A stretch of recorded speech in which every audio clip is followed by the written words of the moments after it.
sobre a questão do sábado e a doutrina da salvação. A doutrina da salvação ensina que nós, seres humanos, estamos mortos nos nossos delitos e pecados, de modo que não conseguimos, por nós mesmos, alcançar mérito suficiente para adentrar no céu. Por conta da nossa condição de perdidos, é que Deus enviou Jesus Cristo. Porque se o homem tivesse algum caminho, alguma esperança de salvação em si mesmo, Cristo não precisaria ter vindo. Quando nós estávamos mortos nos nossos delitos e pecados, perdidos, sem nenhuma esperança, sem nenhuma salvação, Deus envia Cristo para ser o caminho, o Salvador. Então Jesus não é uma opção de salvação, é a única opção. Ele é o único caminho. Portanto, a salvação se dá pelos méritos de Cristo, pela sua obra na cruz, pelo seu sangue derramado em favor dos pecadores, assumindo a culpa dos pecadores e derramando o seu sangue inocente.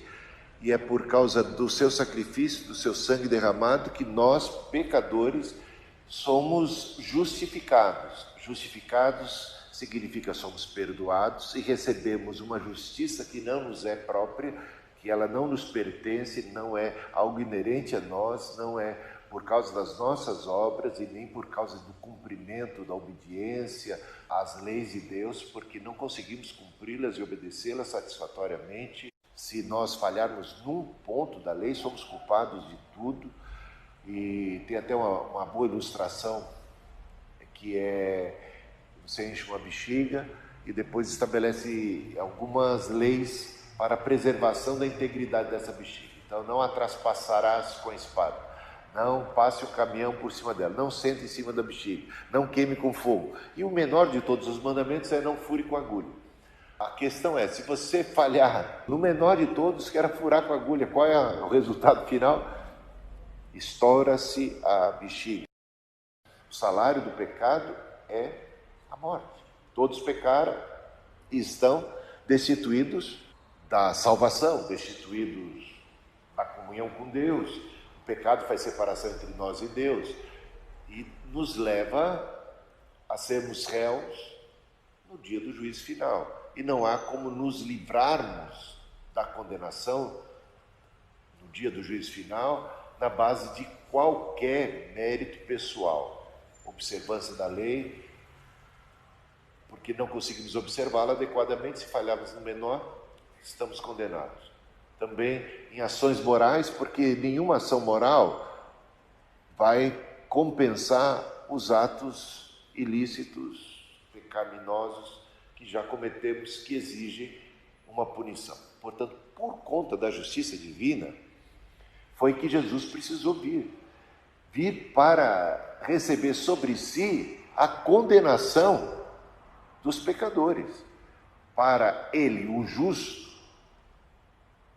oferecendo sua vida justa, pagasse a pena dos pecadores. Pela graça sois salvos, mediante a fé. Isto não vem de vós, é dom de Deus, não por obras, não por mandamentos, não pela lei. Essa é a tese de Paulo, tanto em Romanos como em Efésios. Então, estamos aqui falando sobre o problema dos adventistas e de tantos outros, que não aceitam a salvação única e tão somente pelo meio da graça. Você tem que guardar o mandamento. Aí pergunta, se alguém come de carne de porco, está salvo? Não. E se alguém não guarda o sábado devidamente, está salvo? Não. Então a salvação é mediante a guarda do sábado, mediante a obediência a uma série de mandamentos do Antigo Testamento, coisa que Paulo falou que não era. O primeiro concílio de Jerusalém trabalhou exatamente a questão da salvação dos gentios. Quando começou o evangelho a sair das fronteiras judaicas, do território judaico, e foi alcançando os gregos, os romanos, dentro daquele grupo dos apóstolos havia dúvidas. Por quê? Porque eles vinham de um contexto muito judaico. As dúvidas eram tão grandes. Veja a dificuldade que Pedro teve para ir à casa de um gentio, de um romano, do Cornélio. Se não é Deus se revelando numa visão que sacode os paradigmas de Pedro, que eram muito judaicos, Pedro precisou que Deus mostrasse, através de um lençol que ali continha diversos animais, que eram, segundo o Pentateuco, proibidos, que um judeu não poderia comê-los. De repente, uma ordem de Deus: mata e come. Mas como é que um judeu que tem recebido a lei de Deus, por Moisés, uma lei que prescreve proibição de determinados alimentos, agora, diante do Cristo, diante de uma nova revelação, como é que ele se comporta? Isso não foi fácil. A visão precisou ser muito contundente. Não considere impuro aquilo que eu purifiquei. Pedro sai dali convencido de que as coisas mudaram, de que estamos de fato diante de um novo testamento, uma nova lei, um novo mandamento vos dou. O cristianismo, então, não é necessariamente uma continuidade do judaísmo. Há elementos de continuidade, mas há elementos de profunda ruptura.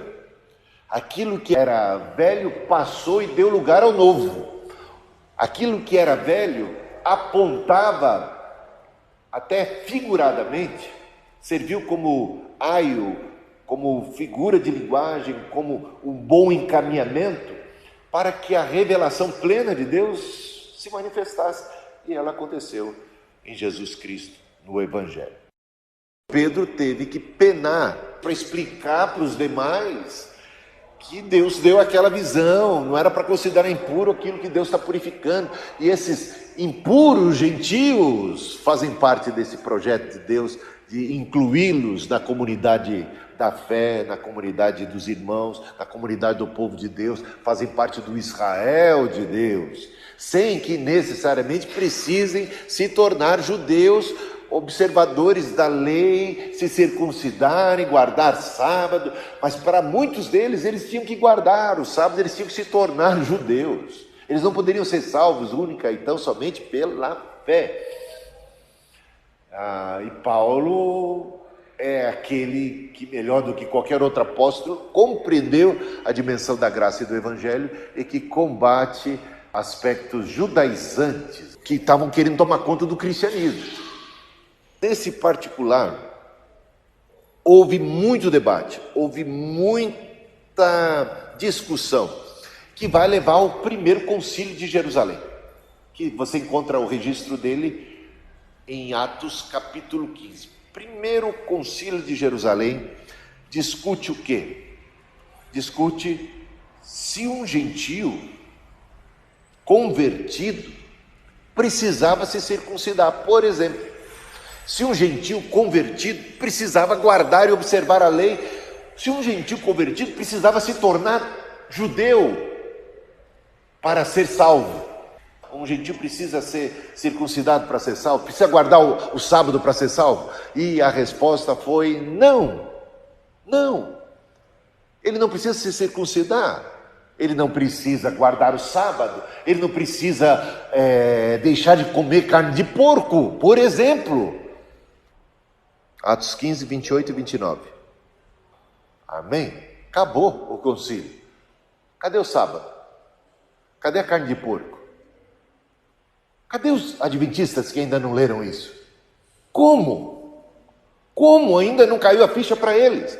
Exatamente, eles discutiam as coisas que os adventistas discutem hoje. Precisa guardar o sábado? Não! Precisa deixar de comer carne de porco? Não! 1000 vezes não! É interessante Oséias 2:11, quando Deus promete fazer cessar os seus sábados. Farei cessar os seus sábados. Tal profecia cumpriu-se em Cristo, como visto claramente em Colossenses 2, 14 a 17. Ninguém, pois, vos julgue por causa dos sábados. Os adventistas estão julgando a gente o tempo todo por causa do sábado. E às vezes tem cristão que se deixa levar por essa heresia. Paulo falou, todas essas ordenanças, todos esses mandamentos foram cravados na cruz. Essas ordenanças eram contra nós. Veja como os judeus perseguiram os cristãos e perseguiram a Jesus por causa do sábado.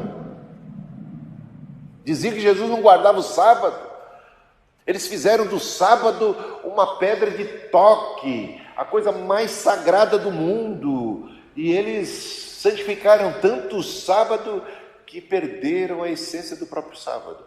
Jesus chega a dizer, foi o sábado feito para o homem ou foi o homem feito para o sábado? Qual que é o mais importante, o homem ou o sábado? Porque o que acontecia? Jesus curava e beneficiava alguém no sábado e era acusado de estar infringindo a lei do sábado. Então, o sábado, que originalmente no propósito de Deus foi um mandamento dado para o bem humano, para que um ser humano não fosse explorado pelo outro, porque se você deixar os homens, eles exploram, escravizam as pessoas e obrigam esses a trabalharem de domingo a domingo, de sábado a sábado, de segunda a segunda. Então, não trabalharás tu, não trabalharás o teu servo, não trabalharás sequer o teu animal, é dia de descanso. Ou seja, porque Deus também no sétimo dia descansou, assim devemos nós descansar e aprender a dependência, aprender a adorar, aprender a paz de Deus. Ou seja, esse princípio, essa essência do sábado continua válida para nós hoje. Você precisa de descanso, você precisa de pausa, você precisa dormir devidamente, você precisa parar de pensar que tudo depende de você, que é o seu trabalho, que é a sua ação, e ficar trabalhando demais, e mais. Você precisa confiar em Deus, você precisa descansar, você precisa de uma pausa para adorar a Deus. Isso continua válido, mas um sábado que escraviza o outro, um sábado que condena o outro, um sábado que leva alguém a pôr uma pedra na mão e acusar o outro, um sábado que serve mais para oprimir do que para libertar, isso não. E é isso que muitos fazem em nome de Deus, em nome da lei, em nome do santo sábado. E por isso Paulo fala, Jesus encravou essas ordenanças que eram contra nós, porque o sábado devia ser uma ordenança a favor de nós, mas de repente ela se transformou numa coisa contra nós. Foram cravadas na cruz e ninguém te condene pelos dias de sábado. E ele diz mais, se você ler aí um pouquinho mais adiante, ele fala assim, nem por comida. Cuidado com esses que julgam vocês e dizem, não toques nisso, não comas aquilo outro. Recebido com ações de graça, tudo é puro. Mata e come, dá graças a Deus, não considera impuro aquilo que eu purifiquei. Portanto, errados estão os que proíbem carne de porco, que proíbem café, que proíbem alimentos. Não toques, não coma, não pode, é pecado, que vem pecado em tudo quanto é coisa. E que usam isso para condenar, para discriminar, para espizinhar outras pessoas. Paulo afirma o seguinte, o fim da lei é Cristo. Não estamos mais debaixo da lei, eu não sei se você sabe, nós estamos debaixo da graça. Mas lembre-se que a graça nos leva a obedecer a Deus. Mas qual é o mandamento? Amar a Deus sobre todas as coisas e o próximo como a si mesmo. Fazer aos outros o que gostaria que os outros fizessem a você. Andar na lei do Espírito e da vida, andar no amor. E não nesses rudimentos que muitas vezes se vê aí. Cristo é o fim da lei no sentido de que, com ele, a velha ordem da qual a lei fazia parte foi eliminada, para ser substituída pela nova ordem do Espírito, onde a vida e a justiça são acessíveis mediante a fé em Cristo. Portanto, ninguém precisa tentar obter essas bênçãos por meio da lei. Somos exortados a fazer discípulos, ensinando-os a observarem tudo o que Cristo ordenou, não é isso? Me diga onde Jesus ordenou que devêssemos guardar o sábado. Procure, desafio. Se é verdade que nenhuma passagem do Novo Testamento ordena que guardemos o sábado, temos diversas ordens para não nos submetermos à lei do sábado, como essa que nós lemos e também como encontramos em Gálatas capítulo 4, versículos de 9 a 11. Em Romanos capítulo 7, Paulo também ensina que os cristãos não estão debaixo da obrigação de cumprir a lei mosaica. Nesse caso, ele usa a analogia do casamento. Olha só esse texto. Ora, a mulher casada está ligada pela lei ao marido enquanto ele vive. Mas, e se o marido morrer? Ela pode casar de novo, não pode? A mulher, que aí representa o povo, estava casado com a lei. Não é que o marido aqui, a lei fosse má, mas a lei ficava pegando muito no pé daquela mulher e exigindo: eu quero que você ande desse jeito. Ah, se você não andar desse jeito, você vai ser punida. Ah, se você não andar daquele jeito, se você errar, aí botava um monte de regra. Imagina, um marido que bota um monte de regra e uma mulher que não tem capacidade para andar à altura de todas as exigências do marido. Esse é o retrato que o apóstolo Paulo está dando aqui no capítulo 7. Dá uma lida, vamos ler junto, só para você ter uma ideia de que é exatamente disso que ele está falando. Ora, a mulher casada está ligada pela lei ao marido, enquanto ele vive, mas se o mesmo morrer, desobrigada ficará da lei conjugal. De sorte que será considerada adúltera, se vivendo ainda o marido unir-se a outro homem. Porém, se morrer o marido, estará livre da lei, e não será adúltera se contrair novas núpcias. Assim, meus irmãos, também vós morrestes relativamente à lei. Gostou? Por meio do corpo de Cristo, para pertencerdes a outro. Não se submeta a qualquer coisa da lei pela lei, né? Por meio do corpo de Cristo, para pertencerdes a outro. A outro quem? A Jesus, ao Evangelho. A saber, aquele que ressuscitou dentre os mortos. E deste modo, frutifiquemos para Deus. Agora, porém, libertados da lei, estamos mortos para aquilo que estávamos sujeitos. De fato, quem morreu aqui foi a mulher. Somos nós. Morremos e agora que a gente está morto, a gente não tem mais nada, nenhuma lei conjugal que nos prenda àquela lei. Morremos com Cristo e ressuscitamos. Nós ressuscitamos e agora podemos nos unir a um outro marido. E esse é bom, esse é misericordioso, esse é gracioso. Esse não fica no nosso pé. Esse até tem ordens, até tem mandamentos, mas ele diz: meus mandamentos não são pesados. E eu estou com vocês. Eu sou humilde, manso, e eu ensino vocês. Eu ajudo vocês. Essa é a pegada do Evangelho. Não é que o Evangelho deixa você largado, mas o Evangelho é Cristo em nós.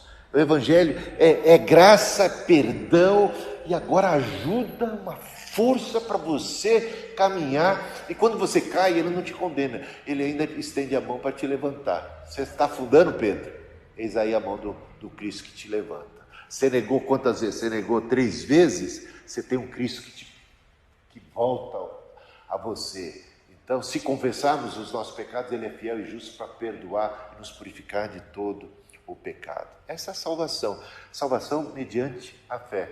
Justificados, pois, pela fé, temos paz para com Deus. Tem um texto aqui, que escrevi há tempos atrás, que diz as mudanças que a cruz provocou em relação ao que era no Antigo Testamento e o que é a partir de Cristo no Novo Testamento. O Antigo Testamento foi superado pelo Novo, que é infinitamente superior. A lei foi superada pelo Evangelho da graça.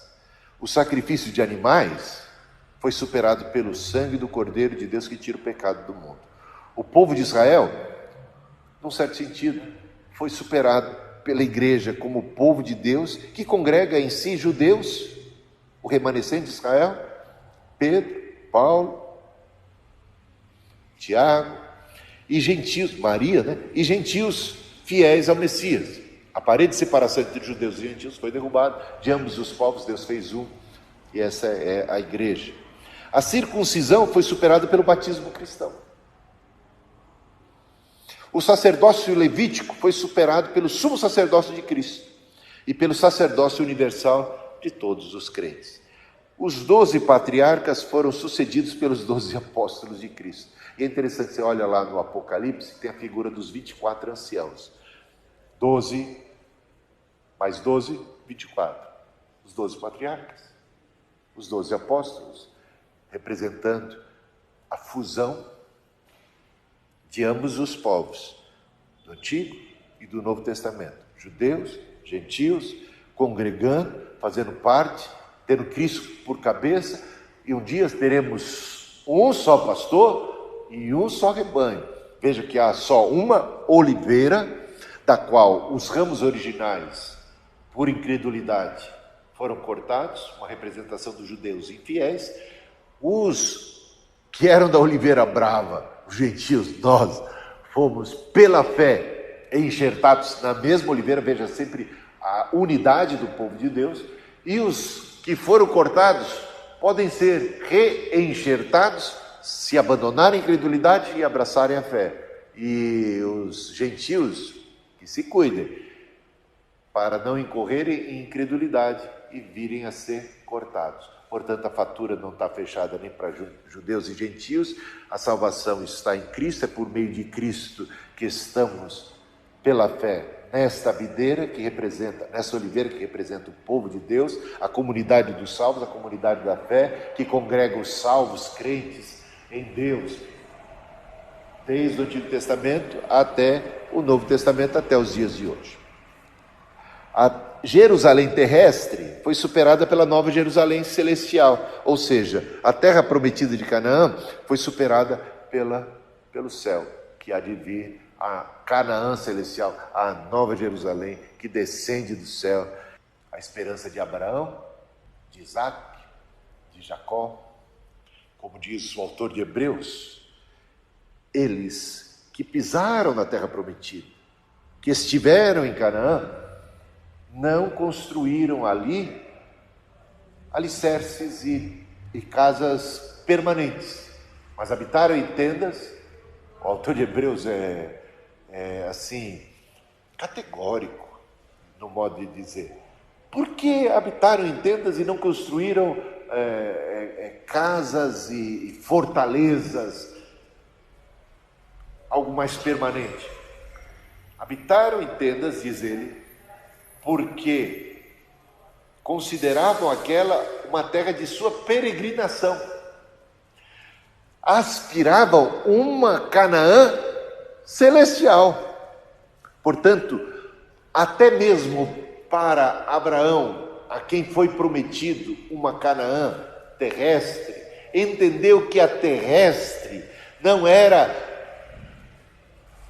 o cumprimento definitivo daquela promessa, que aquela promessa ela tinha um vislumbre terrestre que era como uma espécie de antepasto, né? Ou antegosto, um tiragosto no começo, um aperitivo do que Deus tem preparado, que é eterno. Busca uma cidade cujo fundamento é indestrutível e é celestial. A esperança de uma terra prometida encontra pleno cumprimento na Canaã, na terra prometida celestial, na Nova Jerusalém. O templo de Jerusalém foi superado pelo corpo de Cristo, que é a igreja. E veja o sermão de Estevão, no capítulo 7 de Atos, encontramos, quando ele diz: Deus não habita em templos construídos por mãos humanas. Mas o que pensava um judeu? O que ensina o Antigo Testamento? Deus habita no templo de Jerusalém. Se você orasse como judeu, você tinha que orar sempre voltado para Jerusalém. De repente vem uma revolução no Novo Testamento. Deus não habita em templos construídos por mãos humanas. Deus está no meio de nós. Nós somos o templo de Deus. Cristo é o templo de Deus.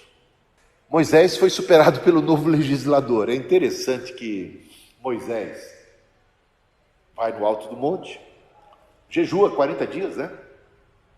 Jejua 40 dias. Veja os paralelos. Jejua 40 dias. Jesus jejua 40 dias. Moisés sobe no monte para receber as tábuas da lei. Jesus sobe no monte e começa a dizer no seu sermão: ouvistes o que foi dito? Foi dito por quem, hein? por Moisés. E o que diz Jesus? Eu, porém, vos digo. E Jesus disse, está aqui alguém que é maior que Abraão? Está aqui alguém que é maior que Moisés?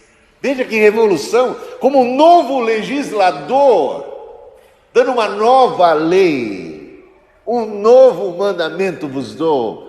Gente, é tremendo. Se você começa a fazer essas comparações, o templo era a figura de linguagem desse templo que somos nós como igreja, que é Cristo, o corpo, o seu corpo, onde habita o seu espírito, né? E nós somos o corpo, parte do corpo, membros do corpo de Cristo. Nós somos chamados também de templos de Deus. Não sabeis que o corpo de vocês é templo de Deus? E agora, esse novo legislador que é nosso Senhor Jesus Cristo, superando com vantagens o antigo legislador, o maior deles, Moisés.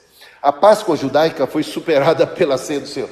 É por acaso que Jesus tenha celebrado a Páscoa, véspera da sua morte, exatamente, morrido como um cordeiro pascal. Lembre-se que a Páscoa dos judeus representava a morte de um cordeiro cujo sangue era aspergido sobre os umbrais da casa, e onde havia a presença desse sangue, o anjo da morte, o anjo da condenação, passava batido, porque o sangue cobria os pecadores que estavam naquela casa e o primogênito não era condenado. Jesus morre exatamente na época da celebração dessa Páscoa, e o João Batista já tinha pré-anunciado, profetizado, eis aí o Cordeiro de Deus que tira o pecado do mundo. Estamos debaixo da cobertura do sangue de Cristo, o anjo da morte, o anjo da condenação, o juízo final. Nenhuma condenação há para os que estão em Cristo Jesus, não por causa da obediência à lei, não porque guardamos o sábado, não porque não comemos isso ou deixamos de fazer aquilo, mas porque estamos em Cristo, estamos debaixo do sangue. É o sangue de Cristo que nos salva.